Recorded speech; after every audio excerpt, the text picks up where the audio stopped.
Welcome to Subject to Change, a sustainability podcast. We're here today with Bill Walsh. Hello, sir. Hello, Hello. Nice to hello. meet you. Very nice to meet you. And I know I've watched some of your shows, and I know you start recording and then you catch your subjects in unguarded moments at the beginning. So actually, the whole way through. We go for the unguarded moments the whole way through. And frequently, there seem to be beverages involved up there in Syracuse. Did you get one or no? I've got a healthful beverage because I've still got some work to do today. Please don't forget to like, comment, and subscribe. When you see the little microphone in the lower right, click on that to learn more. We're so glad you're here. The Healthy Building Network, a game changer. Yeah, when I bumped into you, my first time out of confinement from COVID times. Yeah. So that was nice. This was not public information yet. So, but I was eager to do it while I was still with HBN and really talk about HBN and, not so much as a retrospective, but just, Got it. As if we're just doing this as we normally would. Which is great. Yeah. It's such a wonderful organization that has accomplished so much. Awareness-wise, training-wise, policy-wise. Well, I really appreciate you saying that. So I know that I have been on the site before, and I think it would be helpful to just hear from the man himself. What is it? What is it? And just a Just sentence. a simple answer, Bill. If we want to do that. Well, it starts with a vision that really our Earth will sustain us, and we can have an industrial society that is healthy and sustainable and equitable to all if we want to do that. And so, from that vision, our focus is looking at the materials that we use to make our buildings, and to look at them from the perspective of their entire life cycle. They all come from someplace. And they all end up someplace after their, first intentional life. And those places are important. And we should build as if those places and the people who are there, it matter. And we really can. Lois Gibbs. Our focus has always been on toxic chemicals because before I founded this organization in 2000, I'd spent 15 years in the environmental movement. And most of that time had been working on toxic chemical issues. And most of that time had been really supporting what was then a nascent and emerging environmental health and justice movement at the grassroots level. And that really had its kind of spark of recognition in New York State, in the Niagara region, with a woman named Lois Gibbs, who is trying to protect her community from toxic contamination, legacy contamination of industrial facilities up in the Niagara region, where they had built a middle-class housing development on top of a toxic waste dump. And the chickens came home to roost, and those toxics were seeping into basements and causing people harm. And Lois rose to great prominence at it just about 5 years before I entered the field. And I had not had to express interest in the environment as much. I was in law school, and I was trained to be a lawyer with the hope of working really on civil rights or civil liberties issues. But I came across these cases and realized that the environment is a civil rights and a civil liberties issue, and the people on the front lines of this were really redefining what it was to be an environmentalist. Environmental justice. By the late 90s, the environmental justice movement had taken shape and coalesced around some principles of environmental justice that were developed by leaders from communities of people of color, who, not surprisingly, are even more disproportionately impacted by toxic pollution for a number of historical reasons. That it was that work that led me to see the potential of the building industry when I realized what the flow of materials is into our buildings. And so basically the building industry is the number 1 or 2 user of, most materials, including plastic. It's the second use of plastic behind packaging. So it's the second highest use of chemicals behind packaging, because so many of our petrochemicals flow into plastics. And so the ability to make even small course corrections in our industry can have really exponential effects and outsized effects in terms of really what I call bending the big curves of production of toxic substances. It took 10 years. So oftentimes you hear about chemicals that people are concerned about ingesting in their food or in their personal care products or in their children's toys. Say a chemical like plastic softeners that are called phthalates. And people know about phthalates now. And they've been essentially banned from US vinyl flooring and vinyl wall covering without any laws. That was just done by the market responding to information. It took 10 years, but the market responded to that. And so even though these chemicals are banned in children's toys, they were never banned on the floors that children crawl across and play on all day. But the industry, was forced to respond to that greater insight and knowledge. And when you think about the quantity of those chemicals, so the amount of phthalates used in a child's toy is measured in grams, but the amount of phthalates that were used, say, in flooring throughout a elementary school, that would be measured in tons. That's huge. Yeah. So the industry, what I really set out to do when I founded the organization was to try to connect the dots for people, the changes people make in their personal lives. If they could translate that into their professional life, they were going to have an outsized impact. Incredible power for change. And really someone who's a procurement specialist, someone really who knows how to write a spec, I think today can make more impact, positive impact for human health and the environment than the largest environmental group, because fantastic. This is how we can really change things. What's in the product? We just spoke with somebody a little bit ago from Kalen Associates who are specifiers, and she was talking about how to exactly do that and how impactful it is to you change one thing in the project that you're working on now, and then maintain that one thing for the next project you're working on and add a second thing. It's not going to take very long to actually remove the toxic burden from your entire specification book and from all the projects going forward, which is huge. That's great to hear. Yes. Yeah. So I have a question. When people do the right thing, they take these materials out of their products, it gets replaced with something.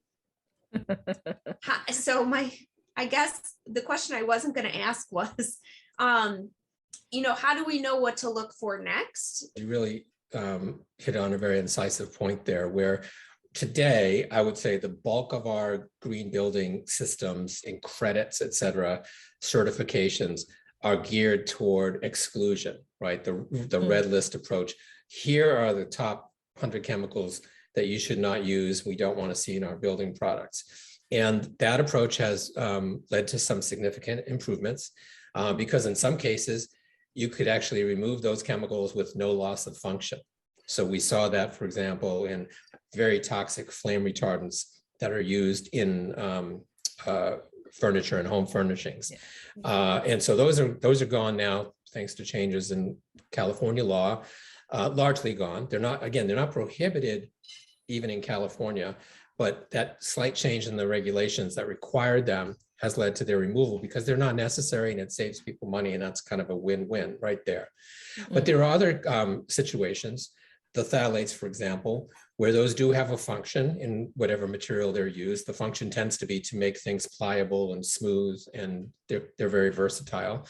And so for that, you do need replacements. And so the future now is on identifying and screening alternative chemicals, what's called a chemical hazard assessment.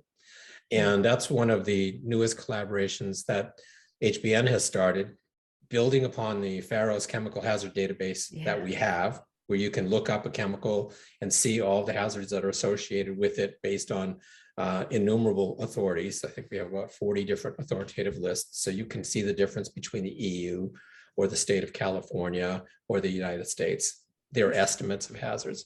And now we work with an organization called Chem Forward to use that data to help bring manufacturers together to dramatically cut the cost of screening alternatives to the chemicals of concern that are targeted for elimination. Because you're really making such an important point, Lauren, that if you don't know what you're getting into, the advocacy groups can't be full-throated in support of solutions because they don't have the confidence that there could not be another problem. And an ethical company can't be sure that they're, potentially very significant investment, changing their production lines, changing the chemicals that they use, even if they can assure performance. They can't be assured unless that chemical has been reviewed that it will not cause some other concern. So Right. just because something is not a carcinogen does not mean that it's a healthy chemical. It may be a neurotoxin. It can cause damage to the brain. It may trigger asthma. So the work that we do with Chem Forward is designed really for the next generation of dramatically scaling up the number of chemical hazard assessments we have out there, because there are tens of thousands of chemicals. Most of them have not been adequately tested. And the exclusion by the time something gets on a list, a government list especially, the horse is kind of out of the barn. The damage has been done. Stay out of the red zone.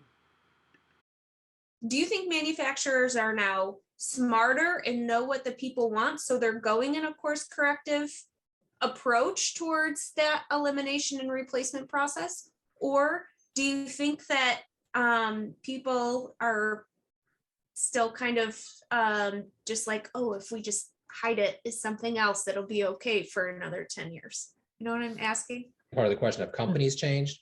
Certainly some have, but when we think about all of the certified building products in the world, they represent like less than 5% of all the building products that we use. Right. So we really have a scale problem, and that's one of the things that I think is also the next generation of work to be done, where and at HBN we'll be doing this to provide more widespread guidance for broad classes of materials, whether they're certified or not, to give you a sense of, depending on what's in them, not just what's not in them, but depending on what's in them, here are better choices. And even just encouraging, to your earlier point, Jody, encouraging people just to try to stay out of the red zone, right? So we have a color-coded guidance document that goes from red to green. And if we all could just say one project at a time, we're just going to get out of the red zone. And then within those yellow to green, you can find better or worse products. You can find third-party certified products or not, but we can really make a lot of progress if we just move out of that zone. Yeah. Aggregate improvements. So there are a couple of things that have been going through my head. First, I'll start on your last point. It is daunting when you think of having to eliminate all toxins immediately. In an ideal world, that's where we would all go, because there is no ability to have a circular economy if you're putting toxins in the mix. It just can't happen. So that's really important. But there is an avenue, as you said, to get out of the red zone, to choose a product at a time, to make the little improvements that can aggregate very quickly, especially if you're in associations where you can share information. And I think that that's a marvelous thing. Can you do without it? Okay, but what about interactions of chemicals with one another?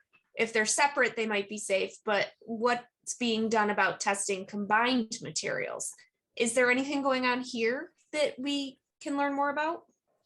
Yeah, that's another very good point, that all of our laws, right, even the federal and state laws that are designed to protect people from chemical contamination are based on a paradigm that looks at individual chemicals in terms of regulation. And in fact, it's quite controversial today. Today, HBN just signed on to comments being filed with the EPA by Earth Justice, identifying flaws in the proposals under the Biden administration for how fence line communities that live adjacent to industrial facilities, would be protected from contamination through stricter enforcement of existing laws and expansion of existing laws.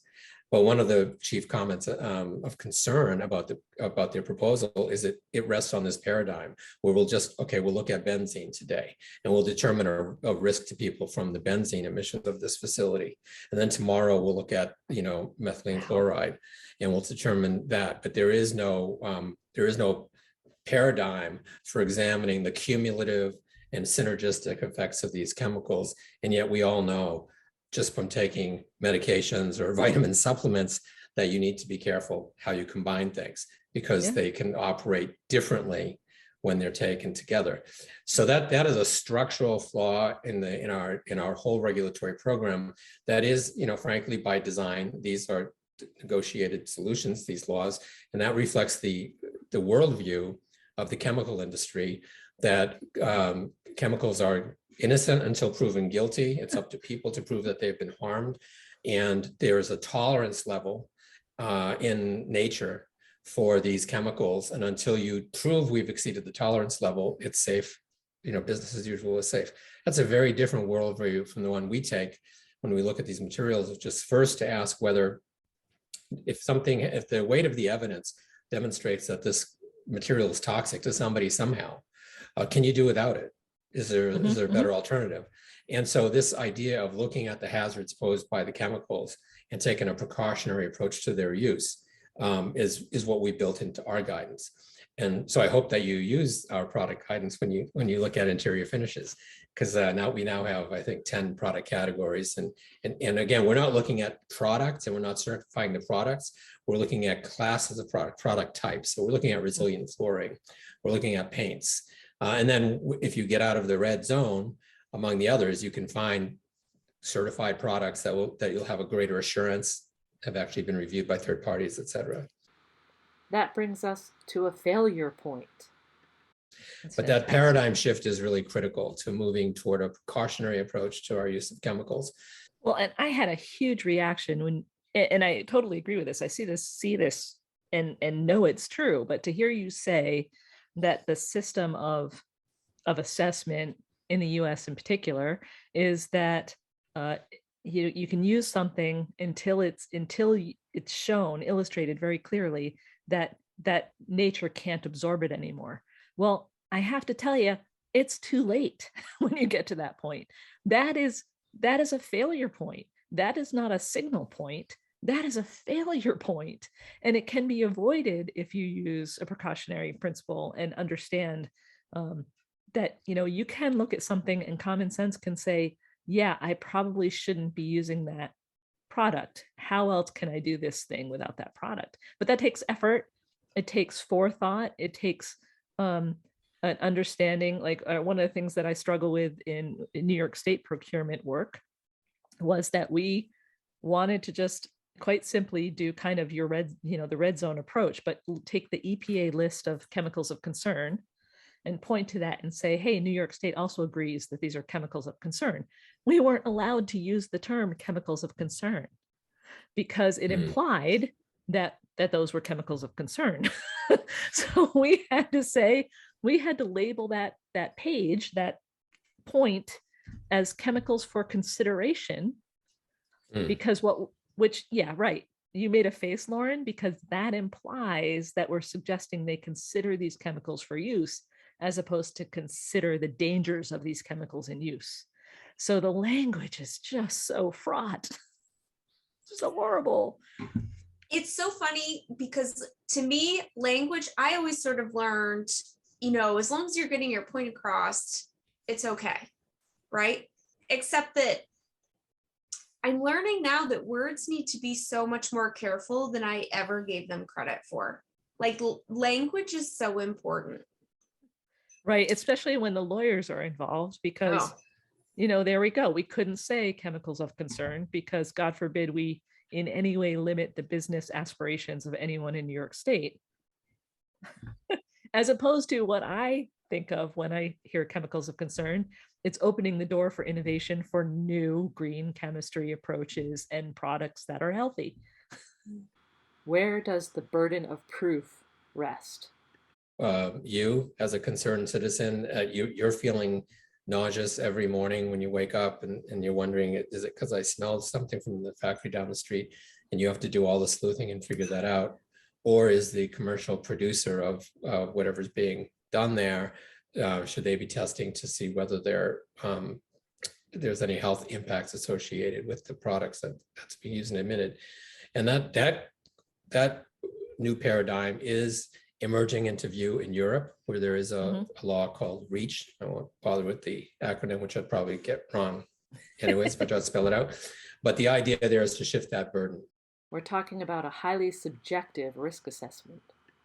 Just because something is toxic, can cause cancer, the estimate of whether it's dangerous will be based on mathematical formulas as to who will be exposed, for how long, and why. It's automatically a subjective and highly contested area where the people trying to defend the chemicals have all the knowledge, have all the money, have all the resources, and those who are trying to make the alternative case have a very, very heavy burden. So the industry, what we're seeing, the industry is ahead of the government in terms of operating more on a hazard basis, especially when it comes to interiors, because people, I think I saw Eric Corey Fried on a previous interview with you, and he said it's not a good business practice to asphyxiate your clients. So yeah. Greenwashing. Yeah, it's incredible. One of the things that I am curious about is, and this ties back to the question that Lauren asked earlier, greenwashing is prevalent throughout the industry. Do you see that as occurring with chemicals of concern directly or with products, more or less over the last 20 years? Or is it just always there?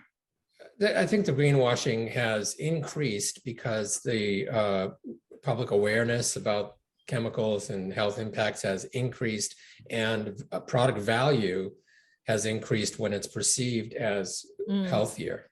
Now that produces some amazing contradictory outcomes. For example, we know, especially since COVID, that many manufacturers are putting antimicrobial biocides into their products, especially if there's high surface contact. If you talk about lawyering this up, if you read their claims, they never say that this product will make you healthier or protect you from the pathogens. It's very cleverly written because that would violate the law if that's not proven, and it's not proven. But what they do know from their marketing is that people in general fear germs more than they fear chemicals. Toxins, right. And so even though these are essentially, they're called biocides, they're essentially pesticides being put on your countertops and carpets and floors, they're called, antibacterial. And so people feel like that's going to be better. So we have an extensive analysis that we did together with the Perkins and Will architectural firm, looking at the claims, looking at the products, and finding that the CDC, among others, Kaiser Permanente, anyone who's looked at this has studied the issue and said there is no health benefit, and therefore we don't recommend these. But the marketing just overtakes all that. And I've heard many manufacturers, even retailers, tell us that the manufacturers are kind of urging that this be added to materials for public perception that will increase sales. It's crazy because what you're doing is you're putting in something that is designed to kill, and we're putting it in things to reassure everyone that they're not going to die. Yeah. There's a total contradiction there. And you mentioned Kaiser Permanente. God, it has to be at least 10 years ago, if not more. They said they will not have any added antimicrobials in materials in their hospitals. Yes. So back to the greenwash question, that's an illustration of where you just still see it rampant. But in general, the advertising is very poorly regulated in terms of the claims you can make. What about carbon dioxide equivalents? So does the Healthy Building Network consider CO2 and greenhouse gas a toxin?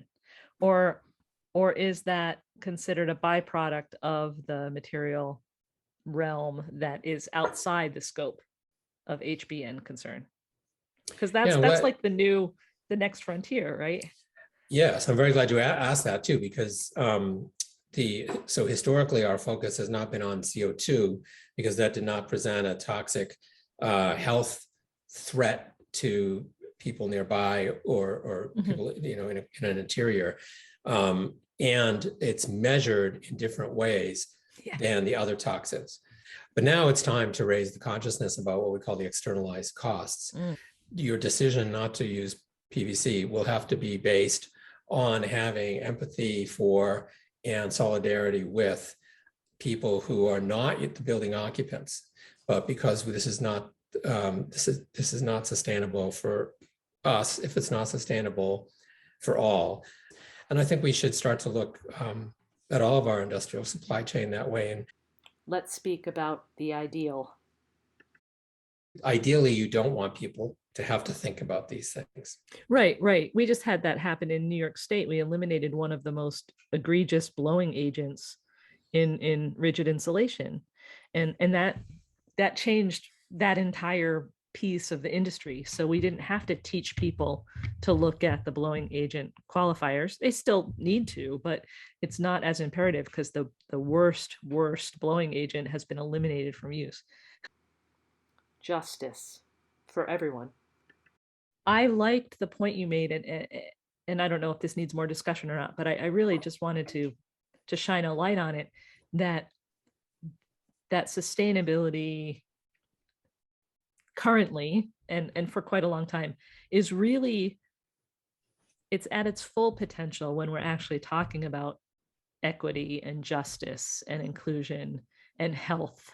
Well, and the wonderful thing about it when you look at it from an environmental perspective is how well our selfish interests are aligned with the environmental justice community and communities.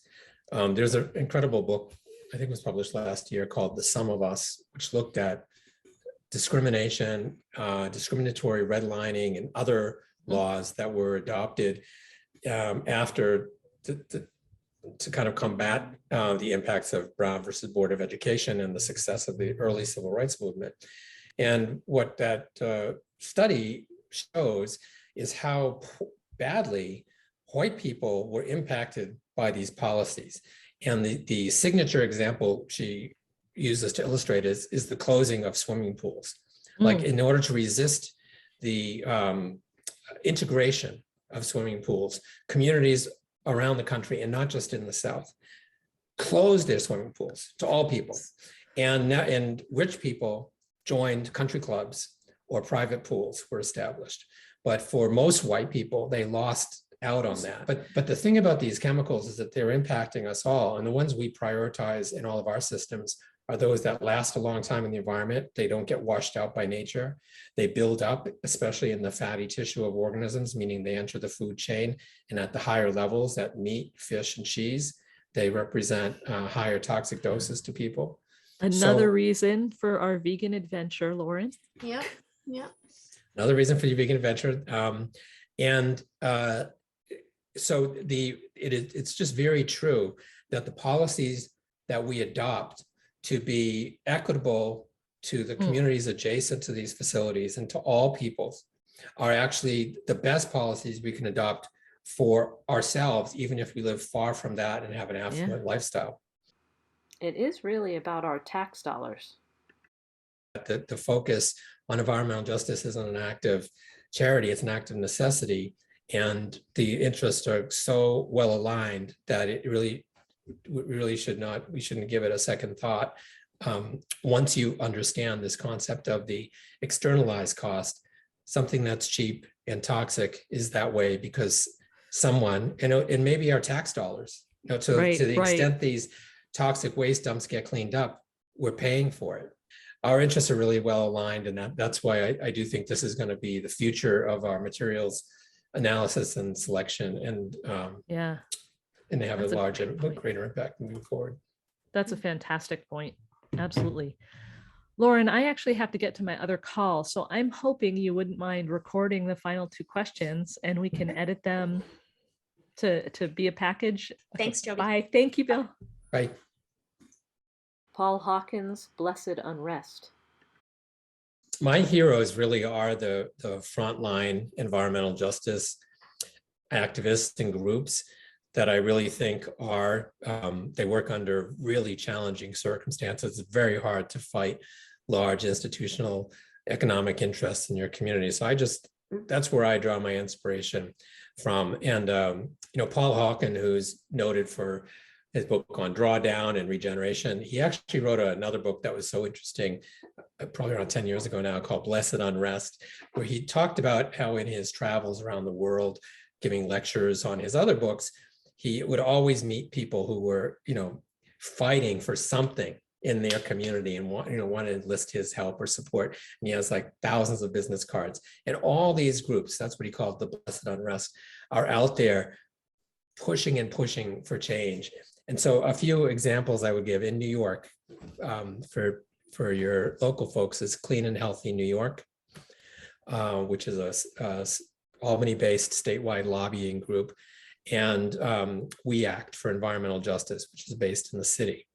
And both of them have very strong long-time reputations of putting New York at the leading edge of some of these chemicals policies. I would also look for at Indigenous activists through either the Indigenous Environmental Network, which is I think called ienearth.org, or the Honor the Earth campaign. Both of them, especially Honor the Earth, is at the front and center defense of Indigenous lands from pipelines to transport fossil fuels, especially from the tar sands region of Canada.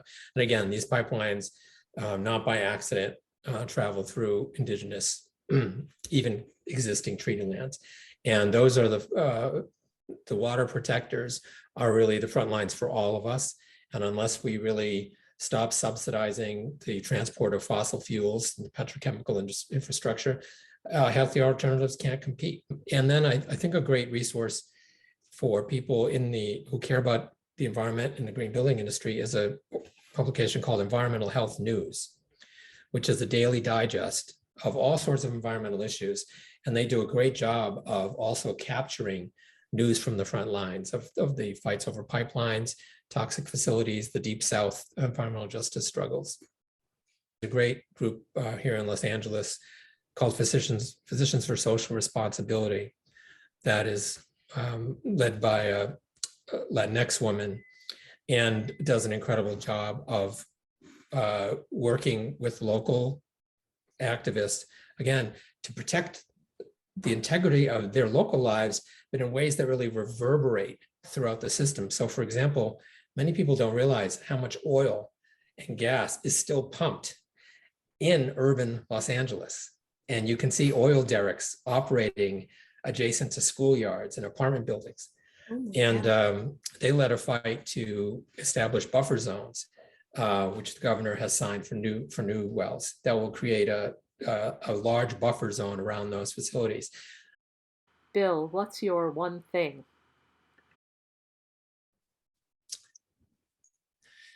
Well, I'm honestly not a big fan of the one thing.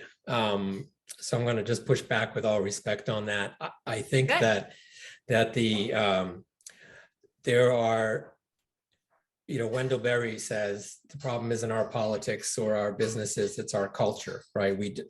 That has many different aspects to it. Part of it is the choices we make as individuals. Part of it is communities that we join. Part of it is institutional leaders. And so I really, when I think about the one thing, I would say do something, right?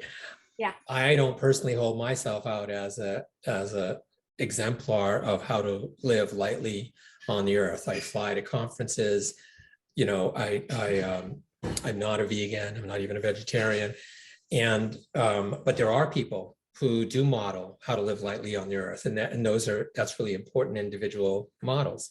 Other people are fighting to protect the integrity of their local community, and that's probably the most important thing they can do, more important than them to march in the big city for climate change, would be whatever they did that day to make their community better.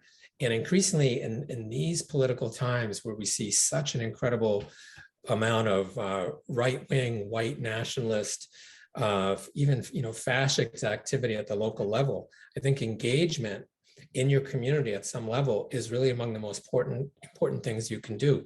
If your passion is education and you join the school board, at some point in the issue of straws and single-use materials is going to come up, and you're going to be an environmental policymaker. If your passion is LGBTQ concerns and you're active in that, you're going to find a network of people who are going to be also interested in what you have to say about other areas of passion. So that's my one big thing is do something. Don't sit idly by and hope for the best and hope someone else has your interests covered. If you start down the path, you're going to meet all kinds of fellow travelers. Yeah. Another group that I've worked with in the past is up in Seattle called Toxics Free Future. And the interesting thing about that was they make, I would say they are the leaders across the country. That is the most effective state chemical regulatory system right now. And we noticed that the Commerce Department, which oversees affordable housing construction in the state, did not have regulations that reflected the toxics policies on the books. And we brought them together and said, look, this is the state's goal with regard to toxics. You should not be building affordable housing using the very chemicals you're trying to phase out. And we started that dialogue. And that's another example of now you may be an affordable housing advocate, but your passion, you're going to know how to implement this at scale in the affordable housing community and industry. But a mom that doesn't have to get up, or dad that doesn't have to get up with their kid suffering from an asthma attack, take them to an emergency room, lose a day of work, those are all great economic benefits that can be attributed to healthier buildings. This has been Subject to Change, a sustainability podcast. Yeah. Sometimes I get off this podcast and I think to myself, wow, we're so broken. And then there's so many times that I get off and I'm so energized and feeling so good that there's so many great people doing such excellent work out there. And this conversation has made me reinvigorated and excited that I'm not only an interior designer that gets to be a person that specifies these types of materials on my projects, but I'm also an educator, and it makes me excited that I get to share this kind of information and very easy, straightforward paths for students to learn the right way before they have the chance to learn the wrong way. So thank you so much for this. This has been really, it makes my heart full. Thank you. Well, thank you for the opportunity, and thanks for making the extra time slot. Appreciate that. Yeah. Well, thank you very much, and hope our paths cross again. Hope I see Jody again. Yes, same. Thank you so much. Bye-bye. Okay, bye.